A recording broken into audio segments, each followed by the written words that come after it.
किसको क्या पार्ट बजाना है। यह अनादि बना बनाया ड्रामा है जो बाप बैठ समझाते हैं। अब जो तुमको बाप समझाते हैं वह अपने भाइयों को समझाना। अब बाबा कहते हैं समझाना सभी को है। अब उसमें कौन सा भाई समझेगा कौन सा नहीं समझेगा ये स्पष्ट नहीं है, ये तो बाद में पता चलेगा। ये बाद में पता चलेगा जो भी समझेगा। लेकिन पहले से कहने लगे कोई सुनता ही ना, कोई सुनता ही ना, कोई सुनता ही नहीं वाली बात नहीं। हाँ, समझाना सभी को बाबा कह रहे। बिल्कुल। कोई भी आत्मा ऐसी ना रह जाए जिसे संदेश ना मिले। कोई तो होगा जो हमको समझेगा। तो बाबा ये कह रहे अब जो तुमको बाप समझाते हैं वह अपने भाइयों, भाई हमारे कौन है, सभी आत्माएं भाई हैं, भाइयों को समझाना। तुम्हारी बुद्धि में है कि हर 5000 वर्ष बाद बाप आकर हमको समझाते हैं, हम फिर भाइयों को समझाते हैं। भाई भाई आत्मा के संबंध में है।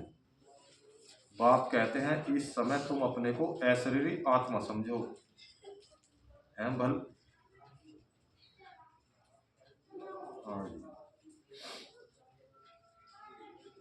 माताएं सुन रही हो, ऑनलाइन वाली माताएं भी सुन रही। जगवती माता नाम नाम लो नाम। जगवती माता जी आवाज आ रही है। क्या कहा बाबा ने?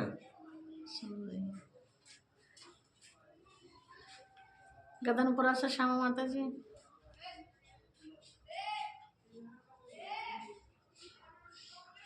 अभी अभी जो पॉइंट चल रही है क्या बताया आपने?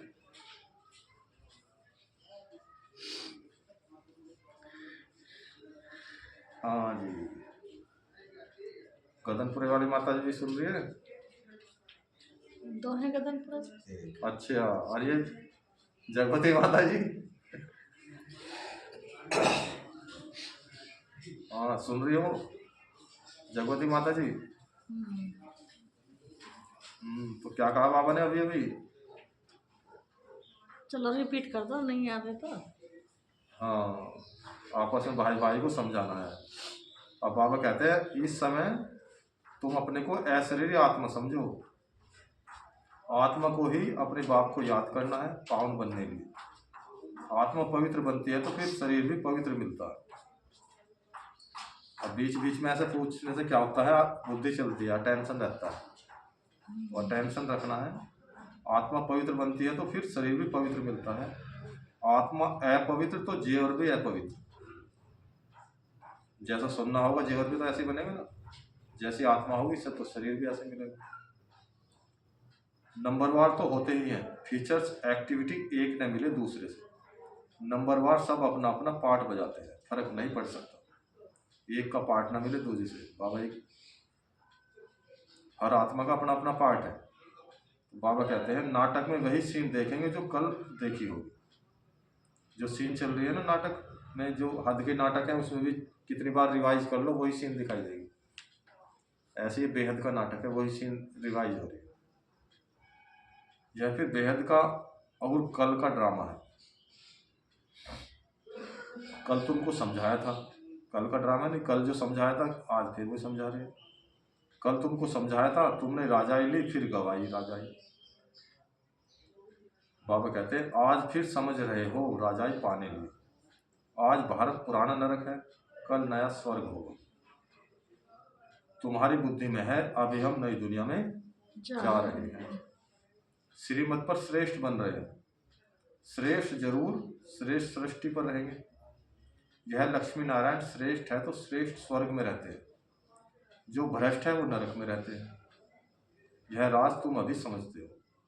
इस बेहद के ड्रामा को जब कोई अच्छी रीति समझे तब बुद्धि में बैठे। बाबा कह रहे इस बेहद के ड्रामा को अच्छी रीति समझना है, उल्टा नहीं उठाना ड्रामा में जो पहले होगा। अब सो रहे हैं कि पहले भी सोए रहे होंगे। अब हमें जागना है, सुबह जल्दी उठना। तो ये समझो कल पहले सो रहे होंगे तो सो रहे होंगे, लेकिन अब हमें जल्दी उठना। अगले कल अपने फिर सो जाएंगे, लेकिन अब उठना है अब की बार जरूर उठना। तो बाबा ये कह रहे हैं अच्छी रीति ड्रामे को उठाना। इस बेहद के ड्रामे में जो जब कोई अच्छी रीति समझे तब बुद्धि में बैठे। शिवरात्रि मनाते हैं परंतु जानते कुछ भी नहीं है। दुनिया में बाबा कह रहे शिवरात्रि तो मना रहे, रात्रि कौन सी रात्रि है वो जानते हैं। ज्ञान रूपी अंधकार से बाबा में ज्ञान के प्रकाश में लाए। हाँ जी, आए दिन में, लेकिन अज्ञान रूपी अंधकार जो अज्ञान छाया हुआ था, सब अपने आप को देह समझ रहे थे ना, और ड्रामा की नॉलेज नहीं थी, न तीनों कालों की नॉलेज थी, न तीनों लोगों की नॉलेज थी। तो ये वाला अंधकार जो अज्ञान का अंधकार। अब आत्मा सामने आई निकल के ना, जब तो दबी पड़ी थी हाँ जी। आत्मा, दबी तो अब हम है भल शरीर में, हमें पता शरीर की भी नॉलेज है, आत्मा की भी नॉलेज है। अंधकार में थी ना। तो बाबा कह रहे अपने आप को आत्मा समझना, जितना आत्मा समझेंगे उतना ये ज्ञान हमें समझ में आएगा, और उतनी आत्मा पवित्र बनती जाएगी। तो बाबा ये वाले अंधकार की बात करते हैं, इसमें तो आए जब तो ज्ञान का प्रकाश दिया। ब्रह्मा बाबा जो दादा लेख राज थे, उनको भी नहीं पता था कि मैं आत्मा हूँ, समझ गए माता जी, ये वाला अंधकार है। आप बूझते ना, बाबा तो दिन में आए। दिन में आए। ये वैसे भी अगर यज्ञ के इतिहास में भी देखें तो बाबा दिन छिपे आए थे, हाँ, तो अंधेरे वो में बात आए है थे। ना। नमः शाम 7:30 बजे का टाइम था, है जी। शाम को आए थे ब्रह्मा बाबा में शिव बाबा। हम्म। तो वो भी अंधेरा ही हो रहा था, वैसे भी दिन छिपाए थे। हाँ जी, वैसे भी अज्ञान अंधकार है, वैसे भी है।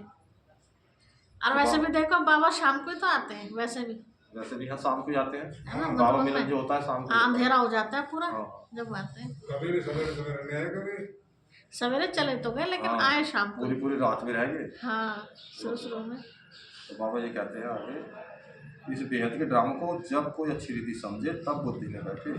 शिवरात्रि भी मनाते हैं परंतु जानते कुछ भी नहीं।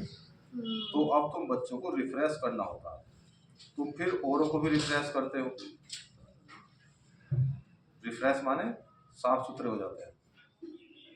रिफ्रेश जैसे नहा धोके रिफ्रेश हो जाना, ताजगी में ताजगी आ जाती है। कहते हैं कि जैसे ये मुरली हम डेली पढ़ते हैं, तो डेली कोई ये कहते हैं डेली क्या पढ़ रहे हैं, वही बाबा वही बता रहे हैं, लेकिन बाबा वही नहीं बता रहे, कुछ हर मुरली में कुछ ना कुछ नया भी होता है। और जैसे हम डेली नहाते हैं, शरीर को नहलाते हैं, तो रिफ्रेश होते हैं नहीं। हाँ, डेली वही तो साबुन यूज करते हैं, वही साबुन है, वही वही मग पानी है, है। वही बाल्टी है, वही पानी है। हाँ, फिर भी ताजा महसूस ताजगी महसूस होती है। ऐसी ये ज्ञान है। तो बाबा आके कहते हैं तुम फिर और को भी रिफ्रेश करते हो, अभी तुमको ज्ञान मिल रहा है, फिर सदगति को पालेंगे। बाप कहते हैं मैं स्वर्ग में नहीं आता हूँ, मेरा पार्टी है पतित दुनिया को पावन दुनिया बनाना। वहां तो तुम